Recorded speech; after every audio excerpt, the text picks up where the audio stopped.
For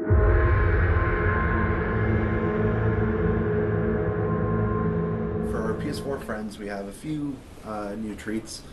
As usual with the patch, we have 2 new trophies we're adding in. I think the biggest one that everyone will love. Remote play with your PlayStation Vita. We're allowing players to customize their full bindings, just like DualShock 4. That's been a big request on the forums, and we put it on the list, and we finally got to it, so Update 13 has that. We put in PS4 exclusive color picker for the low cost of 1 credit. It features all the cool PS4 colors, the blues, the whites, the blacks, and we kind of took the face button colors off the DualShock 4, so we made a color palette out of those. The other thing is performance. We've definitely been digging into universal performance gains. Certain levels we know are very hairy, and we've addressed those. And the amount of content in this patch is ginormous, so PS4 fans are lucky because this is a big update. Just some minor changes, couple tweaks. Couple bug fixes, tweaks, performance improvements, fix some spelling mistakes in item names. Anything else? Meh. Yeah.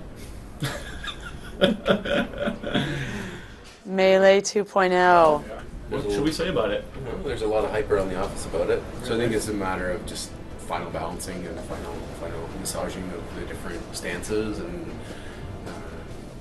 making sure it works with all the different AI types and that sort of thing. But yeah, it's really coming together. We've taken every weapon that has like 3 or 4 attacks now, and now they each have like a dozen things that they can do and different stances, and those stances give you more energy to put into your mods.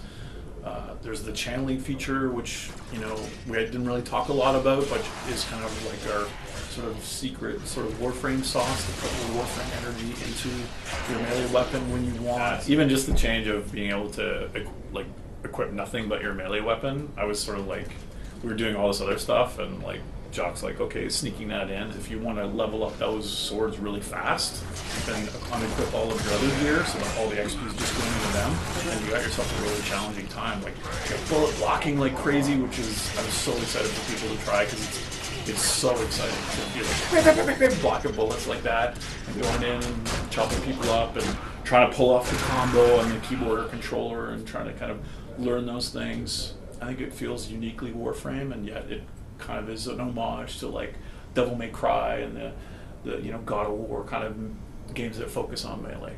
We've got Hydroid as well.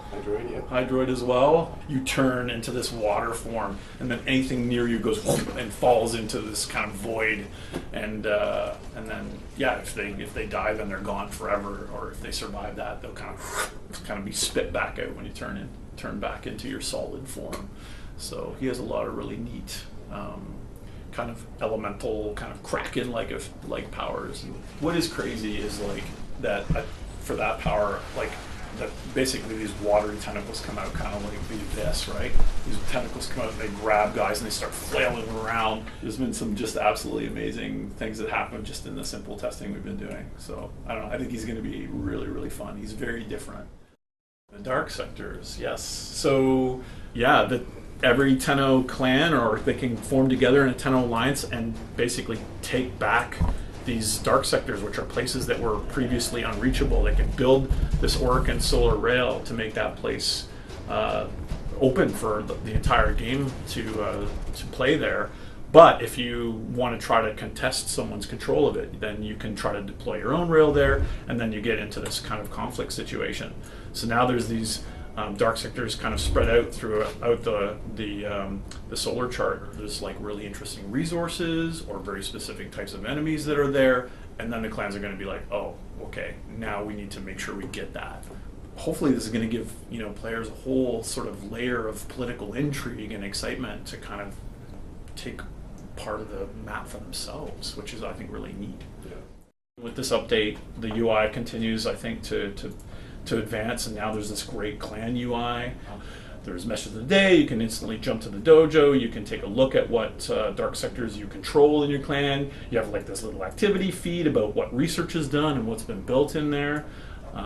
You can join your buddies if they're online and play with them. So there's a lot of really good stuff in there for clans and alliances.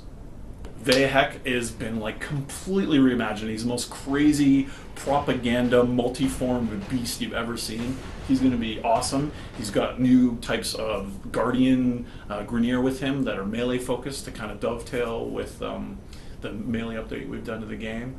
And they have sort of very specific weaknesses and resistances. So that's going to be a new challenge for players. And then the Grineer shipyards, which is this kind of toxic poison wasteland where they build all their Fomorian ships, which is something for a new update.